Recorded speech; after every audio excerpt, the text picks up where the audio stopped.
Before you decide, pause. If your heart feels heavy right now, this is not random. One wrong step will drain you for years. One calm choice will save your soul.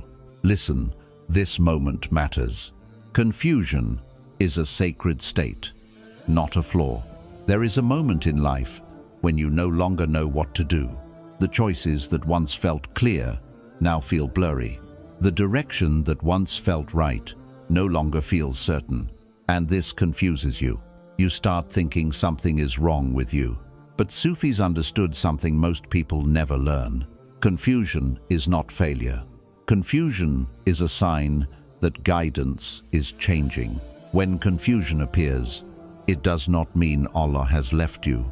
It means Allah is quietly taking something away. Old plans, old desire, old directions you followed because others expected you to. For a long time, you were walking using maps that were not yours. Maps given by people.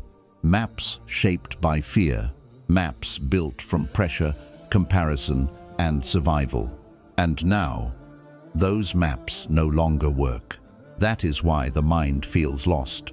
Not because you are weak, but because the old way cannot guide the new you. Confusion happens when the soul is being reset. Before Allah gives new direction, He removes borrowed direction. Before clarity arrives, noise must leave. This is why rushing during confusion makes it worse. The more you panic, the louder the mind becomes.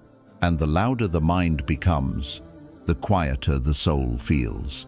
Sufis did not run from confusion. They slowed down. They sat with it. They allowed the heart to empty. Because guidance does not enter a crowded heart. It enters a quiet one. When you stop fighting confusion, something beautiful begins to happen. You start noticing what no longer fits. You feel less attached to things that once controlled you. You become more honest with yourself. This is not delay. This is preparation. Confusion is like nightfall. Nothing is wrong because it is dark. The darkness allows your eyes to adjust. And once they do, you begin to see differently. Do not rush to escape confusion. Do not judge yourself for not knowing. Stay gentle. Stay patient.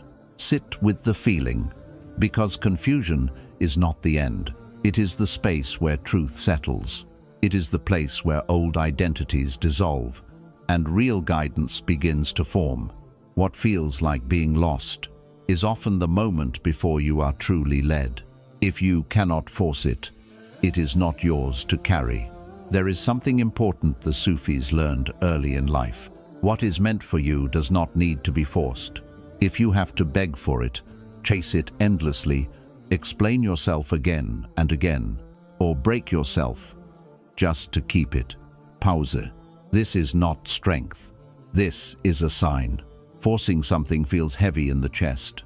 It creates tension instead of peace. You wake up tired even after rest. Your mind keeps running even when nothing is happening. Your heart feels tight, not settled. That heaviness is not random. It is information. Sufis believed the soul always knows when something is not meant to be carried. The ego forces, the soul flows. When something belongs to you, it may still require effort, but it will not destroy your inner calm. Effort feels clean. Force feels exhausting. There is a big difference. Effort comes with patience. Force comes with fear. Effort allows space. Force crée pressure. If you must constantly push, convince, prove, or struggle just to hold something together, ask yourself gently, why must peace be sacrificed for this? What is written for you does not ask you to abandon yourself. It does not ask you to become smaller, louder, or less honest. It does not require you to live in anxiety. Sufis noticed something very subtle. When Allah wants something to stay in your life, He makes room for it naturally. When Allah wants something to leave, He makes it heavy, not suddenly, not loudly, slowly. So slowly that you begin to think the heaviness is normal. But it is not. That heaviness is mercy. It is Allah saying, "You are not meant to carry this forever." Sometimes it is a person you keep trying to understand. Sometimes it is a path you keep trying to make work. Sometimes it is a version of yourself you have outgrown. If letting go feels relieving, even if it hurts, that relief is truth. Sufis did not cling. They trusted. They believed that what is written will not escape, and what is not written will not stay, no matter how tightly you hold it. So if something keeps asking you to force it, pause, breathe. You are not failing. You are being redirected. What belongs to you will meet you halfway. What does not belong to you will ask you to chase it endlessly. And Allah does not guide His servants through exhaustion. He guides them through alignment. Let go gently, not with anger, not with bitterness, but with trust. Because when you stop forcing what is not yours, your hands become free to receive what is. Silence is guidance. When words become heavy, there comes a time in life when words stop helping, advice feels empty, explanations feel tiring, even your own thoughts feel too heavy to carry. You may notice that you no longer want to talk much. You don't feel like explaining yourself. You don't feel like arguing. You don't even feel like asking questions. And this worries you. You start thinking something is wrong. But Sufis understood something very important. Silence is not absence. Silence is guidance in a different form. When words become heavy, it means the soul no longer wants noise. It wants truth without effort. There are seasons when Allah teaches through people, through events, through clear signs. And there are seasons when Allah teaches through silence. Not punishment, not distance, but closeness. Silence appears when the heart has heard enough, when lessons have already been given and now need to be lived. This is why silence often comes after pain, after confusion, after deep questioning. Words cannot go where the soul is going next, so they fall away. Sufis did not fear this quiet. They trusted it because silence removes lees. It removes false urgency. It removes outside influence. It removes pressure. In silence, you begin to feel what is true, not what sounds right, not what looks right, but what settles inside you. Silence teaches you what drains you. You notice which conversations exhaust you, which people disturb your peace, which thoughts keep looping without purpose. This awareness does not come from thinking. It comes from listening. When you stop filling every moment with words, the heart begins to speak, not in sentences, in feelings, a sense of ease, a sense of discomfort, a quiet pull toward or away from something. That is guidance. Silence also teaches you to stop performing. You stop trying to explain your healing. You stop trying to justify your choices. You stop trying to be understood by everyone. And in that space, you become honest. Sufis believed that when Allah wants to guide you deeply, He removes unnecessary speech, because the deepest truths are not loud. They are calm. They arrive gently. If you are in a season of silence, do not rush to escape it. Do not force yourself to talk, just to feel normal. Let the silence do its work. It is cleaning your inner world. It is teaching you discernment. It is showing you what matters without using words. And when speech returns, it will return clearer, softer, and more truthful. Until then, trust the quiet. You are not lost. You are being guided in a way that only silence can teach. Desire fades when alignment arrives. There comes a moment in life when something you once wanted deeply no longer pulls at your heart. Not because you failed, not because you gave up, but because something inside you has changed. At first, this confuses you.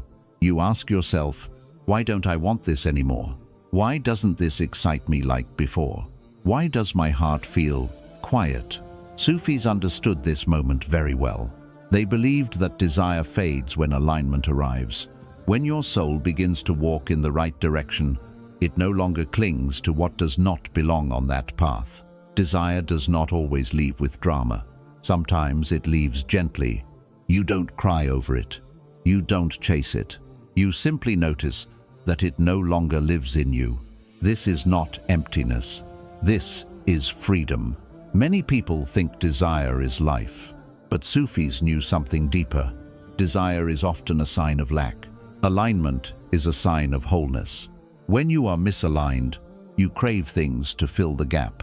Attention, validation, control, certainty. But when alignment begins, the need decreases. You stop reaching outward because something inside you has settled. This is why faded desire can feel strange. You are used to wanting. You are used to chasing. You are used to longing. And now there is quiet. This quiet is not boredom. It is peace. Alignment does not make you passive. It makes you clear. You no longer fight for things that require you to lose yourself. You no longer force connections that cost your inner calm. You no longer fear letting go, because when desire fades naturally, there is no bitterness, only relief. Sufis saw this as a sign of maturity. When the heart is aligned, it chooses depth over noise. It prefers meaning over intensity. It stops asking, "How badly do I want this?" and starts asking, "Does this belong with who I am becoming?" If something leaves your heart without tearing it apart, it was never meant to stay. And if something stays without effort, it is meant to walk with you. Do not be afraid when desire fades. It does not mean life is shrinking. It means life is becoming lighter. Alignment removes hunger you didn't even know you were carrying. And when the right thing appears, it will not feel urgent. It will feel familiar, like something that finally fits. There comes a point in life when you stop asking everyone for advice, not because you think you know everything, but because your heart has learned how to listen. Sufis believed something very simple. Peace is the final decision. Not excitement, not fear, not urgency. Peace. Excitement can trick you. Fear can confuse you. Urgency can push you into choices you later regret. But peace does not lie. Peace stays.